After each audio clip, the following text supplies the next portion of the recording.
Jesucristo. De este camino yo no desisto. Estoy siguiendo a Jesucristo.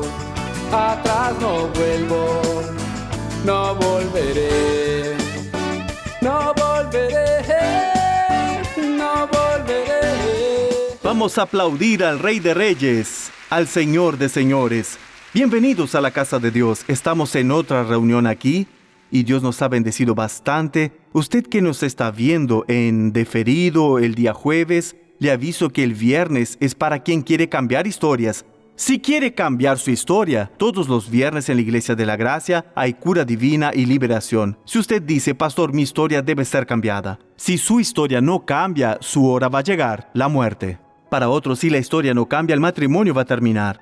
Si su historia no cambia, tendrá que dejar su casa, de su casa para otra casa o no sabe para dónde va. Si su historia no cambia, tendrá que hacer un tratamiento de por vida, tomar un remedio de por vida. Si su historia no cambia, su hijo tiene que cambiar su historia, porque los años pasaron y él no se casa o vive una vida. En fin, Dios quiere cambiar historias. El viernes hay cura divina y liberación. Ahora pongan atención el sábado a las 9 a las 14 el sábado y el domingo 7, 9 y 11. Y después seguimos a las 14, 16 y 18. Será genial. ¿Está bien? Hay más campañas que después voy a anunciar. Vamos a entrar aquí en la palabra que Dios nos está dando. Segunda carta de Pedro, capítulo 1.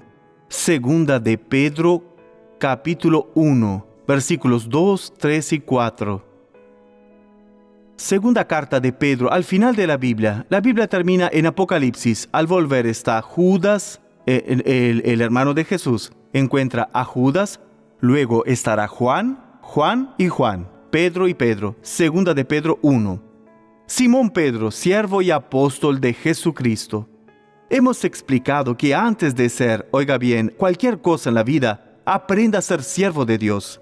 El siervo de Dios tiene privilegios. El siervo de Dios tiene derechos, tiene ventajas. Es lo que veremos aquí. Pero, ¿quién es siervo de Dios? Siervo no es propiamente quien predica el evangelio. Claro que un predicador debe ser siervo de Dios. No es propiamente un diácono, un presbítero, un obrero, un cooperador. Es claro que también deben ser siervos de Dios, pero no es propiamente quien frecuenta la iglesia. Claro que el siervo de Dios frecuenta la iglesia. Pero vamos a revisar algunos conceptos en la Santa Biblia. Romanos 6:16, leamos. ¿Qué nos dice la Santa Biblia? ¿No sabéis que si os sometéis a alguien como esclavos para obedecerlo? Vamos juntos, hermanos. Sois esclavos de aquel a quien obedecéis, sea del pecado para muerte, o sea de la obediencia para justicia. Entonces, siervo no es quien se intitula como tal, está bien, pero es más, es quien, oiga bien, obedece la palabra de Dios. Aunque lo que dice aquí, lo que está escrito, está en contra de lo que usted, hermano, está queriendo. Por ejemplo, a veces perdonar a alguien. La Biblia dice que perdonándose es perdonado, entonces haré lo que dice la Biblia. Él dice, amad a vuestros enemigos. Aprendimos que amar, hermanos, es mucho más que el contacto social y el beso en la cara. Amar es desear el bien. Entonces, como Dios lo manda, voy a amar a esa persona, voy a desearle el bien, aunque me haya causado pérdidas, aunque me haya perjudicado. Y no puedo hacer eso y vivir prevenido. No puedo hacer eso y vivir amargado. ¿Han oído ese término? No. ¿Qué dice la Biblia? Salmo 100, versículo 2. Dice, servid a Jehová con alegría. Entonces hay que servir a Dios con alegría. También debemos decirle eso al pueblo. Servid a Dios con alegría. O sea, voy a obedecer a Dios con alegría. Es lo que estamos viendo. Porque el Señor Jesús un día dijo, porque hay gente que a veces va a alegar, puede alegar, pero yo hago muchas cosas. Dios me usa tanto. Dios me usa de una manera tan especial. Dios me usa de una manera tan, digámoslo así, de una manera tan diferente. Muy bien. Vamos a seguir aquí. Mateo capítulo 7, versículo 21. Mateo 7, 21. No todo el que me dice, Señor, Señor, entrará en el reino de los cielos, sino el que hace la voluntad de mi Padre que está en los cielos.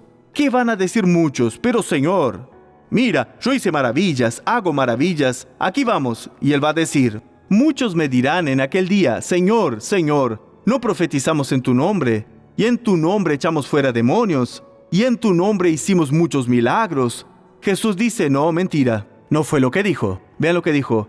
Entonces les declararé, nunca os conocí, apartaos de mí, hacedores de maldad. Así como lo dijo un pastor una vez, usado no es aprobado. No es porque usted es usado por Dios, que usted es aprobado en las cosas que hace. Si practica iniquidad, así usted se está separando. O sea, será una persona a la que Dios no va a identificar, a pesar de hacer la obra. Entonces, el siervo de Dios es quien obedece la palabra de Dios y actúa según lo que está escrito, no solo sobre expulsar demonios, no sobre curar enfermos, sino obedecer en toda a la palabra. Y los hacedores de maldad son aquellos que no obedecen a la palabra. Él expulsa demonios, pero adultera. Él expulsa demonios, pero miente. Él expulsa demonios, pero odia a otros. Él expulsa, pero así no sirve. Hay que obedecer toda la palabra que sale de la boca de Dios. Eso es importante. Es lo que estamos viendo ahora. Lo más bonito es cuando el mismo Dios dice que usted es su siervo. Vamos a Job capítulo 1, versículo 8. Esto es lindo, hermanos, que el propio Dios hable sobre usted. Job está antes de Salmos, ¿no? Antes del libro de Salmos está Job. Job capítulo 1, versículo 8. Jehová dijo a Satanás, ¿no te has fijado? ¿En quién? En mi siervo Job, que no hay otro como él en la tierra. Varón perfecto, vean a un siervo de Dios, y recto, temeroso de Dios y apartado del mal. El hombre de Dios no solo no practica el mal, sino que se aparta de él. Entonces, esto es para usted y para mí. Si soy siervo de Dios, ¿será que Dios me está viendo como un siervo suyo? ¿Será que Dios me está viendo como una persona obediente a su palabra? Y cuando usted tiene eso, esto se pondrá mejor, mucho mejor. Vamos a Isaías 42. Vean lo bueno que se pondrá esto. Isaías 42. Job, Salmos, Proverbios, Eclesiastés, Cantares e Isaías. Capítulo 42. Dice, este es mi siervo, yo lo sostendré, mi escogido, en quien mi alma tiene contentamiento. He puesto sobre él mi espíritu, él traerá justicia a las naciones. Alguien dirá, habla, Señor. Sí, pero somos cristianos. ¿Qué significa? Parecido a Cristo. Entonces, usted y yo, todos debemos aprender esto en la Santa Biblia. El propio Dios está diciendo que puso su espíritu sobre nosotros y Él se complace en nosotros. ¿Cuándo? Cuando nosotros traemos justicia entre las naciones. O sea, en el caso de ellos, eran las personas fuera de Israel. Dios quería simplemente que las personas conocieran la voluntad de Dios, el amor de Dios y su grandeza.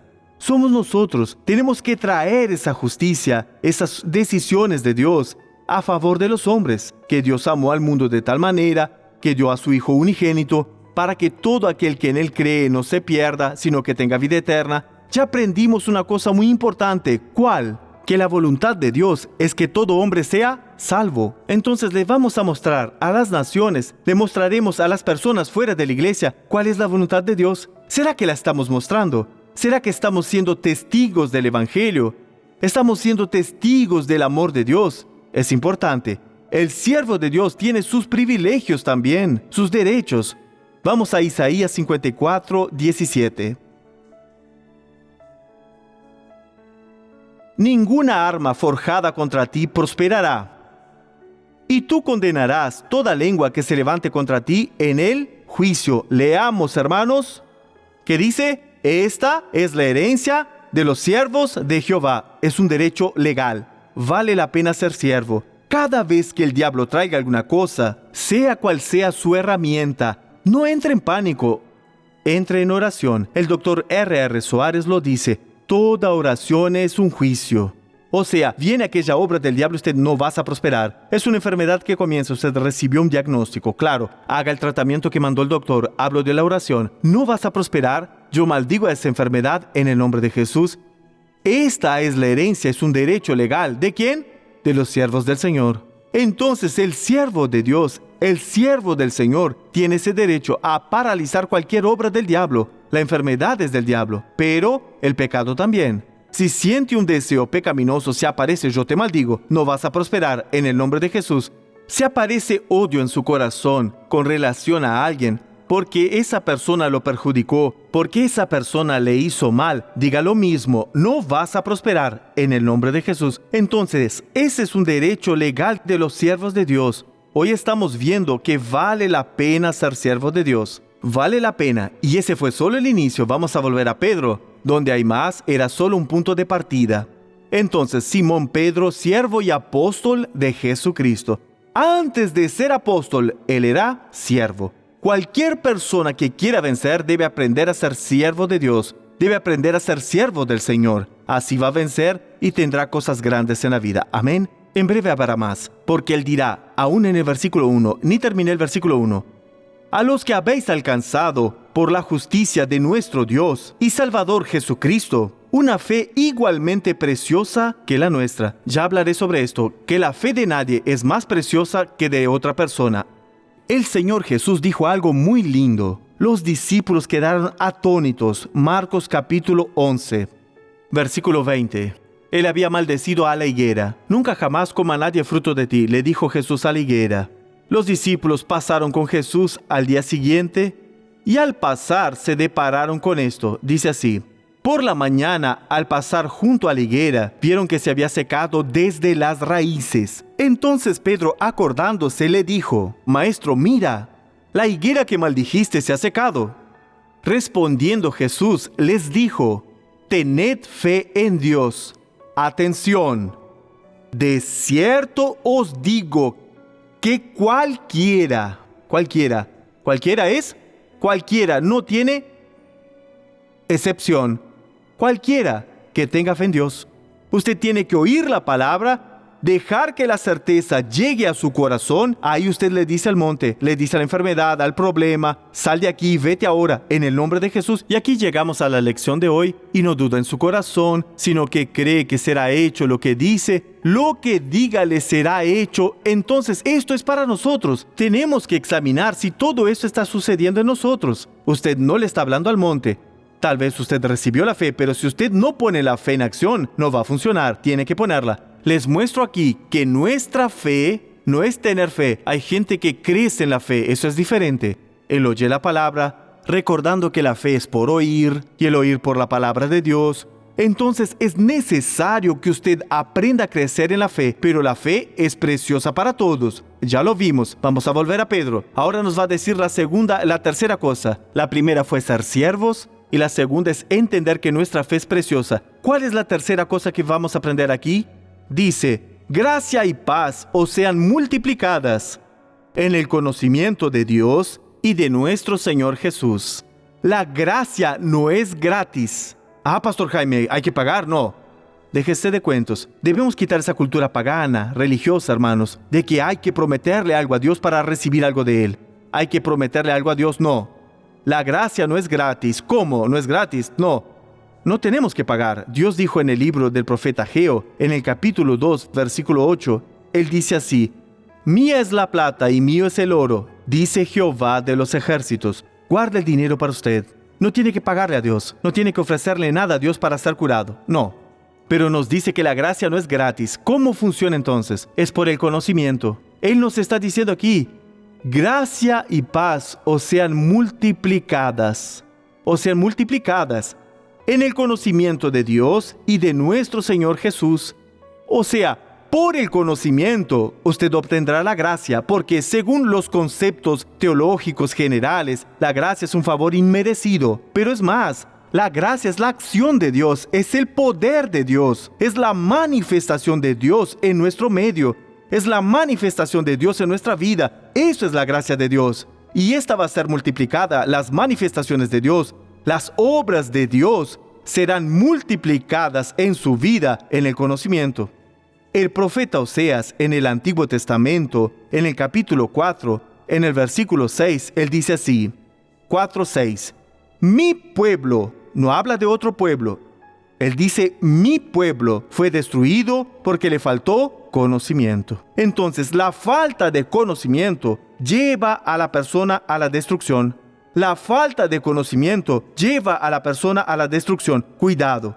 Usted debe buscar el conocimiento. La gracia no es gratis. La gracia es por el conocimiento de Dios, de Jesús.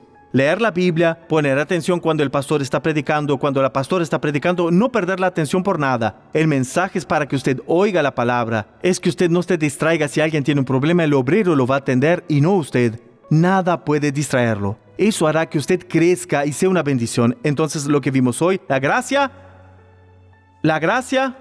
no es gratis. La gracia es por el conocimiento. El conocimiento hará que usted tenga gracia y paz, o sea, la tranquilidad de que no va a desesperarse en las luchas.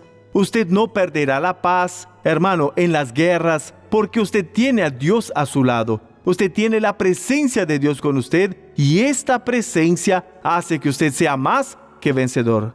Vamos a la novela de la vida real, por favor.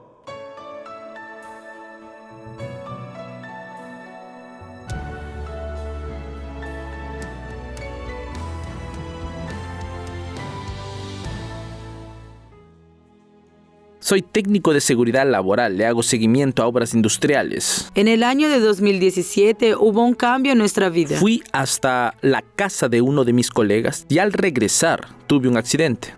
Él perdió el control de la moto y en una curva se chocó de frente con un camión. Cuando nos enteramos del accidente, la gente en mi iglesia, que es de la iglesia del Riacho Grande, todos hicieron una cadena de oración. Ella me dio la noticia y me pidió que fuera a hacerle una visita al hospital. Y el médico me dijo, él está inconsciente, se fracturó el fémur. Después vimos las fotos y el golpe había sido muy fuerte. Fue cuando los médicos dijeron que él no podría despertar en ese momento, que él debía permanecer sedado y no nos daban un plazo para poder despertarlo, porque el cerebro tenía que ir deshinchándose.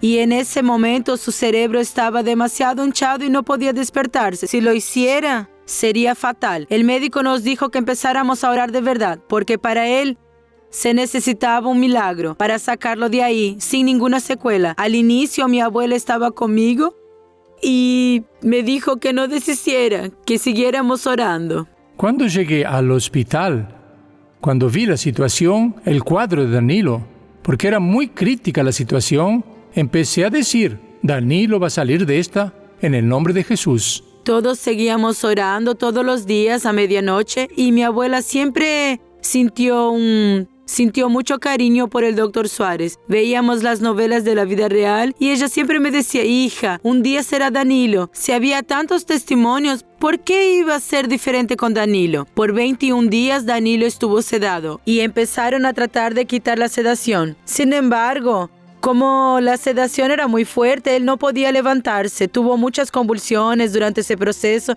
No fue un proceso rápido, fue un proceso muy lento. Los médicos empezaron a observarlo más a fondo porque no podía despertar. Recuerdo cuando empezó a abrir los ojos, pero muy despacio. A veces lo abría y cerraba, pero muy rápido. Y en ese periodo solo orábamos y orábamos. Porque la palabra de Dios dice que la oración de 1 derriba 1000 y la de 2 a 10,000. La nuestra aquí hará que el infierno se estremezca y Danilo saldrá de allá y va a entrar por la puerta de la iglesia caminando en el nombre de Jesús. No lo podían creer, ni los médicos ni los enfermeros, porque cada médico que lo veía decía, Dios mío, es increíble la evolución de este chico. Tras 54 días hospitalizado, siendo 21 en la UCI, Danilo fue dado de alta del hospital. Cuando Danilo salió del hospital, ya se había cerrado la traqueotomía. Y empezamos a hacer ejercicios para que volviera la voz, pero todavía no caminaba y él no hablaba, él no hacía nada. Además, porque tenía que recuperarse de la cirugía de la pierna del fémur y él se fue recuperando y en marzo, al retirar los remedios, él volvió totalmente a la normalidad. Estuve 8 meses sin ir a trabajar. Cada oración fue primordial para mi vida, un milagro. Volví a caminar, monto en bicicleta tranquilamente. Y fue por eso que después hicimos un culto de acción de gracias allá en la iglesia. Danilo entró por la puerta de la iglesia como había sido orado. ¡Gloria a Dios! ¡Aleluya!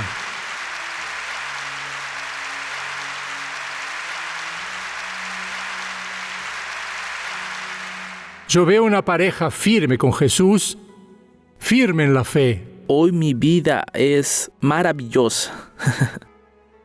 Trabajo, Llego a casa, beso a mi esposa. Hoy él camina normalmente, hoy tiene que hacer los haceres de casa. No hay nada que Danilo no pueda hacer. La obra de Dios fue magnífica, fue un milagro que no puedo ni describir, es inexplicable. A Él toda la gloria. Vale la pena hacer la obra de Dios. Vale la pena vivir unido al Señor. Lo vieron, el pastor intercedió, la familia intercedió. No hay que desistir. Dios hace hasta que el sabio vuelva atrás. Y ahora vamos a orar por la familia. Levántense, por favor. Eso es, en el nombre de Jesús. Quiero que se involucre con Dios. Quiero que se involucre con la gracia de Dios. Cierre los ojos, Padre. Esta es una oración muy poderosa ahora, donde te pido, entra a cada hogar con tu poder. Entra a cada casa donde hay alguien enfermo, alguien que toma, alguien que usa drogas, alguien que adultera, alguien que está hechizado, alguien embrujado.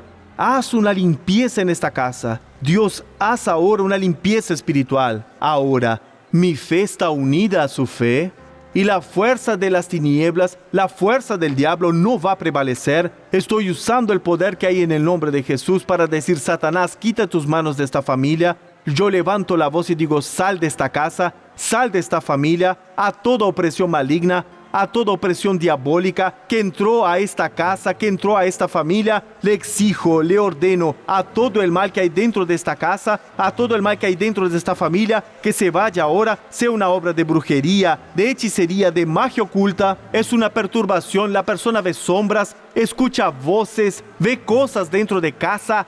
Vete ahora, sal, lo ordenamos, lo exigimos, ahora, en el nombre de Jesús. Oremos juntos ahora. Ahora, Padre, oro. Señor, oro levantando la hoja de la campaña, levántela, preséntele esta hoja a Dios y diga, Dios, esta es mi casa y por ella ahora me pongo de rodillas. Póngase de rodillas, pero si no puede ponerse de rodillas, siéntese. Y ahora va a decirle a Dios el nombre del familiar que está enfermo. Son algunos minutos de oración de rodillas. Quédese de rodillas o sentado. Eso es, sentado o arrodillado, sentado o arrodillado, sentado o arrodillado. Ahora ore conmigo y cite el nombre de la persona que tiene un problema, que está sufriendo, la persona que está enferma, la persona que está en un hospital, que fue desahuciada por los médicos. Diga, Dios es fulano, Dios es fulana. Dios, alcanza a esta persona ahora. Sí, cite el nombre de esa persona. Ella está en el hospital, tiene cáncer, tiene sus riñones paralizados, hace hemodiálisis, está en un tratamiento penoso. Ella fue desahuciada por los médicos. Cite su nombre delante de Dios ahora. Cite el nombre del adicto, de aquel que bebe. Diga, Dios, es fulano que bebe mucho, es fulano que consume drogas, es fulano que de día y de noche está bebiendo, que de día y de noche está usando marihuana, cocaína, crack. Cite el nombre de la persona. Es intercesión. Siga intercediendo, siga poniendo su familia en el altar, siga poniendo su casa en el altar. Yo oro, Dios, por ese muchacho que no logra casarse, por esa madre que está presentando la foto de sus hijos diciendo, Dios, salva a mis hijos, saca a mis hijos de esa vida, oh, de la soltería, Señor, de esa ruina. Es la chica que no logra casarse, pasó de los 30, pasó de los 40 o de los 50. Dios, abre las puertas. Es una persona que solo tiene problemas en la vida, parece que le hicieron una brujería. Si no se casa conmigo, no será con nadie. Si no es feliz conmigo, no lo será con nadie. Estamos destruyendo el mal ahora. Ven, Señor. Extiende tus manos sobre esta casa. Ven, Señor, extiende tus manos sobre esta familia. Y ahora determinamos la salida del mal. Levantamos nuestra voz contra el infierno. Levantamos nuestra voz contra los principados, contra las potestades, contra toda obra de maldad, contra toda obra de brujería, de hechicería, de brujería y de magia oculta. Levantamos nuestra voz. Levántese ahora, hermano, y al levantarse, levante también la hoja. Es la hoja de su familia, es la hoja con su casa. Eso es, y diga, esta casa es del Señor Jesús. Suéltala, Satanás. Sal de esta casa, sal de esta familia. Embrujo, demonio invocado, perturbación del infierno, perturbación del mal, obra maligna, salgan ahora. Yo quería invitarlo a usted que me está viendo el show de la fe y participando de esas bendiciones, a que también oiga la voz de Dios y sea una persona responsable de este programa, siendo un patrocinador. Sienta en su corazón con cuánto quiere Dios que usted nos ayude. La Biblia dice que eso que usted está sintiendo es la semilla que Dios está poniendo en su mano para ayudarnos. ¿Y qué hago, doctor Suárez? El número de teléfono aparece en su pantalla. Llámenos y crea. Cuando Dios llama a alguien para ser patrocinador, Él tiene un gran plan para esa persona. No desprecie lo que Dios tiene para usted. Ayúdenos a llevar almas a Jesús. Y después usted dirá, muchas gracias, doctor Suárez, y yo diré, muchas gracias, Señor, por haberme usado. Que el Señor le bendiga y le guarde en el nombre de Jesús. Llámenos ahora, en este momento.